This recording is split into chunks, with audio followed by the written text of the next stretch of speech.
So বন্ধুরা, অনেকদিন অপেক্ষার পর আবার ম্যাজিক পাউডার এসে গেছে, ঠিক আছে। অনেকেই পাননি, বাট এইবারে খুব তাড়াতাড়ি কন্ট্যাক্ট করে নেবেন। যে নাম্বারটা কলিং নাম্বার দেওয়া আছে দেখুন, ওই নাম্বারে আপনারা যখন খুশি আপনারা কল করে নেবেন। আর যদি আমার নাম্বারে আপনারা কল করলে অনেক সময় ব্যস্ত পাবেন বা আমি নাও ধরতে পারি, ঠিক আছে, কাজের ইয়েতে। তো ডাইরেক্ট আমাকে হোয়াটসঅ্যাপে মেসেজ করবেন, লোকেশন পাঠিয়ে দেবেন, ঠিক আছে। বুক করে দিলে, টাকা দিয়ে পেমেন্ট করে দিলে আপনাদের বাড়ির সামনে চলে যাবে, ঠিক আছে। এইটা যারা যারা জানেন না কি জিনিস বলে দিচ্ছি, ওয়ান বাড়ানোর ম্যাজিক পাউডার, প্রচুর রেজাল্টেড। 3 ঘন্টার পায়রা 6 ঘন্টা অবধি গেছে, দেখে নিন।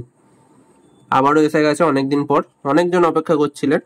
তো খুব তাড়াতাড়ি আপনারা অর্ডার দিয়ে দেবেন যাদের যাদের লাগবে, ঠিক আছে। উপরে দেওয়া নাম্বার আছে, আপনারা কল করে নিতে পারবেন, ডিটেলস জেনে নেবেন। আর আমার নাম্বারেও আপনারা বুক করে নিতে পারেন, বাট আমাকে সবসময় কলে পাবেন না, আপনারা হোয়াটসঅ্যাপে মেসেজ করবেন, লাইভ লোকেশন পাঠিয়ে দেবেন। সামান্য ডেলিভারি চার্জের বদলে আপনাদের ঘরের সামনে চলে যাবে পুরো, ঠিক আছে।